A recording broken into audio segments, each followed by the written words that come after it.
My dear creative friends, स्वागत है आप सभी का मेरे YouTube channel Madhubani painting artistry with Nisha में।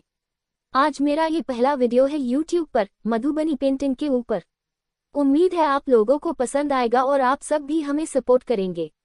तो मधुबनी पेंटिंग के ऊपर कोई भी वीडियो बनाने से पहले आए हम जानते हैं कि आखिर ये मधुबनी पेंटिंग है क्या, क्यों ये इतना फेमस है, कहाँ से आया है ये, कैसे बनता है ये, किसने इसकी शुरुआत की होगी, इत्यादि इत्यादि।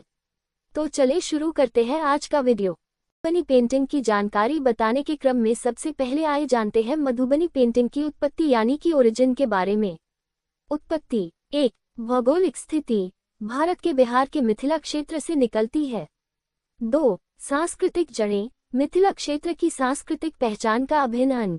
3. पौराणिक शुरुआत माना जाता है कि इसकी उत्पत्ति रामायण के समय में हुई थी, जब राजा जनक ने कलाकारों को अपनी बेटी सीता की शादी के लिए पेंटिंग बनाने का काम सौंपा था। आए अब अगला टॉपिक है मधुबनी पेंटिंग का इतिहास कि इसका इतिहास कैसा था। 1. पारंपरिक प्रथा परंपरागत रूप से गांव की महिलाएं प्राकृतिक रंगों और रंगों का उपयोग करके अपने घरों और आंगनों की दीवारों पर पेंटिंग बनाती थीं।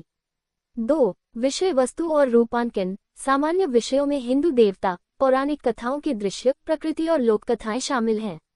3. अनुष्ठानात्मक महत्व अक्सर धार्मिक अनुष्ठानों और शादियों और होली जैसे त्योहारों से जुड़ा होता है। अब अगला यानी आज का लास्ट टॉपिक जो मैं बताने जा रही हूँ वो है खोज यानी कि डिस्कवरी। चलिए आइए जानते हैं कि मधुबनी पेंटिंग की खोज कैसे हुई। 1. आधुनिक मान्यता 1934 में व्यापक ध्यान में आया जब बिहार में एक बड़े भूकंप के कारण घरों की दीवारों पर लगी पेंटिंग्स उजागर हो गईं। 2. शैक्षणिक रुचि 1940 और 1950 के दशक में विद्वानों और शोधकर्ताओं ने कला का अध्ययन और दस्तावेजीकरण करना शुरू किया।